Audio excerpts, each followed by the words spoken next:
मसीह संदेश सुनने वाले सभी मसीहों को यीशु नमस्कार। मसीह संदेश में आज हम पैशन वीक मंगलवार को देखेंगे कि परमेश्वर का वचन हमसे क्या कहता है। मेरे प्रियो, प्रभु यीशु मसीह पैशन वीक के दूसरे दिन यानी मंगलवार को बहुत से शिक्षाएं दिए, जिसे हम मत्ती रचित सुसमाचार उसका 21 अध्याय से मत्ती 24 अध्याय तक देख सकते हैं। और आज हम मत्ती रचित सुसमाचार उसका 24 अध्याय 36 से 44 पद को देखेंगे कि परमेश्वर का वचन हमसे क्या कहता है। मत्ती रचित सुसमाचार उसका 24 अध्याय 44 पद। इसलिए तुम भी तैयार रहो, क्योंकि जिस घड़ी के विषय में तुम सोचते भी नहीं हो, उसी घड़ी मनुष्य का पुत्र आ जाएगा। मेरे प्रियो, यहाँ यीशु हमें तैयार रहने को कह रहा है और यीशु संसार को उसके द्वितीय आगमन की बातों से आगाह कर रहे हैं। मेरे प्रियो, जैसे आज हम पवित्र सोमवार, पवित्र मंगलवार, बुधवार, गुरुवार और शुक्रवार बना रहे हैं, ऐसे ही यह अध्याय हमें यीशु के आगमन के 3 बहुत महत्वपूर्ण दिन और घड़ी के रहस्य को बताती है। आइए बारी बारी से ये 3 घड़ी और दिन के बारे में हम विचार करें। आज के अध्याय में लूका रचित सुसमाचार उसका 24 अध्याय 36 पद बताती है, उस दिन और उस घड़ी के विषय में कोई नहीं जानता, न स्वर्ग के दूत और न पुत्र, केवल पिता। मेरे प्रियो, पहली बात जो यह अध्याय हमें बताती है कि वह दिन और घड़ी एक गुप्त दिन होगा, ए डे ऑफ सीक्रेट। मेरे प्रियो, वचन बताती है हमारे लिए एक गुप्त दिन है जो कोई नहीं जानता, ना ही स्वर्ग के दूत और ना ही यीशु खुद, केवल पिता परमेश्वर जानता है कि वह गुप्त दिन कब प्रकट होगा, जब पूरा संसार न्याय के द्वार में खड़ा होगा। मेरे प्रियो, आज कई झूठे भविष्यवक्ता दावा करते हैं कि वे उस दिन को जानते हैं और झूठे भविष्यवाणी भी करते हैं। वे अपना गणित लगा लगा कर कहते हैं कि इस दिन उस दिन प्रभु यीशु आएगा। परंतु मेरे प्रियो, सावधान रहिए कि ऐसे भरमाने वाले शिक्षा में हम ना पड़े, क्योंकि मत्ती रचित सुसमाचार उसका 24 अध्याय 4 से 5 पद में यीशु खुद कहते हैं। यीशु ने उनको यह उत्तर दिया, सावधान रहो, कोई तुम्हें ना भरमाने पाए, क्योंकि बहुत से ऐसे होंगे जो मेरे नाम से आकर कहेंगे मैं मसीह हूँ, और बहुतों को भरमाएंगे। वैसे ही मत्ती रचित सुसमाचार उसका 24 अध्याय 23 पद में भी लिखा है, उस समय यदि कोई तुमसे कहे देखो मसीह यहाँ है या वहां है, तो विश्वास ना करना। अतः मेरे प्रियो, यीशु के द्वितीय आगमन और न्याय का दिन सिर्फ और सिर्फ पिता परमेश्वर ही जानता है। इसलिए मेरे प्रियो, हम सतर्क और सावधान रहे। दूसरी बात जो ये अध्याय हमें बताती है कि वह दिन और घड़ी एक अप्रत्याशित दिन होगा, मतलब ए सरप्राइजिंग डे। लूका रचित सुसमाचार उसका 24 अध्याय 37 से 39 पद में प्रभु का वचन कहता है, जैसे नूह के दिन थे वैसे ही मनुष्य के पुत्र का आना भी होगा। क्योंकि जैसे जल प्रलय से पहले के दिनों में, जिस दिन तक कि नूह जहाज पर ना चढ़ा, उस दिन तक लोग खाते पीते थे और उनके विवाह भी होते थे, और जब तक जल प्रलय आकर उन सब को बहा ना ले गया, तब तक उसको कुछ भी मालूम ना पड़ा। वैसे ही मनुष्य के पुत्र का आना भी होगा। मेरे प्रियो, यहाँ यीशु कहते हैं कि जिस प्रकार नूह के दिनों में सब बेफिक्र होकर खाने पीने और विवाह में लगे हुए थे, और अचानक जल प्रलय आ गया, और जब तक जल प्रलय आकर उन सब को बहा ना ले गया, तब तक उनको कुछ भी मालूम ना पड़ा।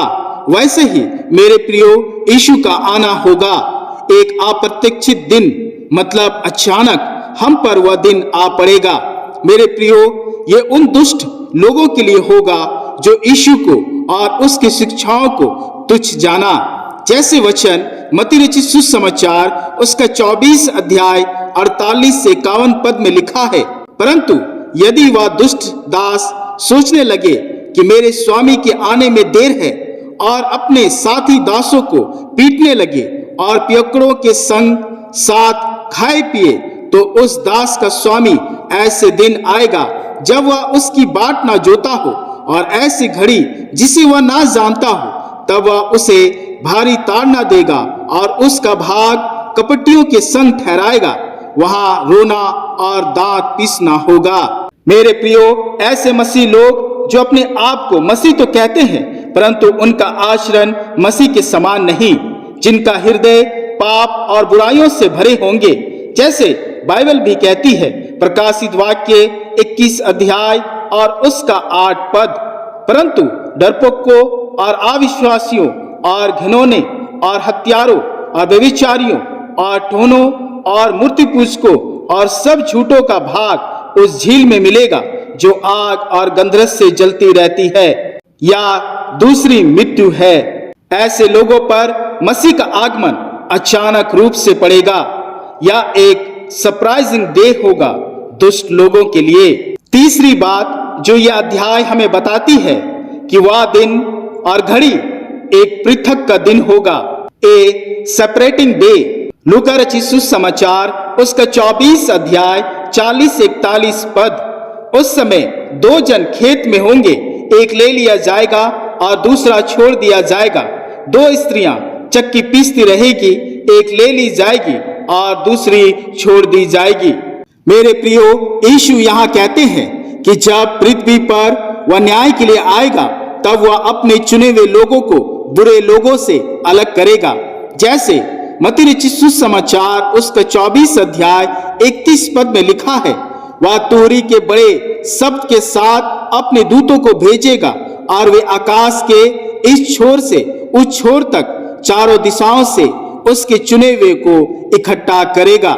वैसे ही पहला थिस्सलुनीकियों की पत्री उसका 4 अध्याय 17 पद भी हमें बताती है, तब हम जो जीवित और बचे रहेंगे उनके साथ बादलों पर उठा लिए जाएंगे कि हवा में प्रभु से मिले। मेरे प्रियो, यीशु के हाथ में सूप होगा और वह अपना खलियान अच्छी रीति से साफ करेगा और अपने गेहूं को तो खत्ते में इकट्ठा करेगा, परंतु भूसी को उस आग में जलाएगा जो बुझने की नहीं।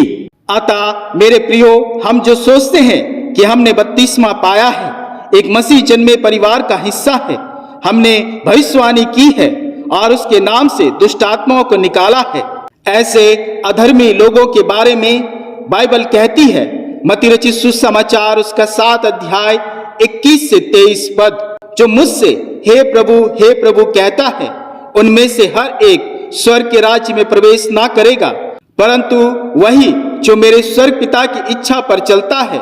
उस दिन बहुत से लोग मुझसे कहेंगे, हे प्रभु, क्या हमने तेरे नाम से भविष्यवाणी नहीं की और तेरे नाम से दुष्ट आत्माओं को नहीं निकाला और तेरे नाम से बहुत से आश्चर्यक्रम नहीं किए? तब मैं उनसे खुलकर कह दूंगा, मैंने तुमको कभी नहीं जाना। हे कुकर्म करने वालों, मेरे पास से चले जाओ। इसलिए मेरे प्रियो, यीशु कहते हैं, तुम तैयार रहो इस गुप्त दिन के लिए, तैयार रहो उस अप्रत्याशित दिन के लिए, तैयार रहो उस पृथक के दिन के लिए, तैयार रहो कि यह दिन हमारे लिए गुप्त ना रहे, अचानक हम पर ना आ पड़े और अनंत काल तक हमें यीशु से अलग ना कर दे। मेरे प्रियो, हम नहीं जानते कि वह दिन कब आएंगे, पर हमें इतना करना है कि हम विश्वास योग्य दास के समान तैयार रहना है, हमें जागते रहना है, जैसे बाइबल भी कहती है, मत्ती रचित सुसमाचार उसके 24 अध्याय 46 से 47 पद। धन्य है वह दास जिसे उसका स्वामी आकर जागते पाए। मैं तुमसे सच कहता हूं, वह उसे अपनी संपत्ति पर अधिकारी ठहराएगा। परमेश्वर अपने इस वचन के द्वारा हम सबों को बहुतायत से आशीष दे। आमीन। आइए हम प्रार्थना करें। हे पिता, आज के वचन के लिए तेरा धन्यवाद हो कि तूने हमें तेरे आने की आशा दी है और सावधान किया है कि हम तैयार रहे एक विश्वास योग्य दास के समान। हे पिता, इस घड़ी मैं प्रार्थना करता हूँ अपने सभी मसीह परिवारों के लिए जो तेरी दूसरे आगमन की बाट जो रहे हैं। पिता, उनके धीरज को बढ़ा और उनके धीरज को घटने ना दे और संसारिक अभिलाषाओं से परे अपने को तेरे आने के दिन तक शुद्ध और पवित्र रखे और झूठे शिक्षकों और शिक्षाओं से सावधान रहे कि तेरे लोग बिखर और भटक न जाए, परंतु पिता के बुलाहट को धार्मिकता जानकर उस दिन और उस घड़ी का धीरज से इंतजार करे। हे पिता, संसार के उन भेड़ियों से हमें बचा जो भेड़ के भेष में हम में मिल आए हैं, जो कहते हैं यीशु यहाँ है वहां है।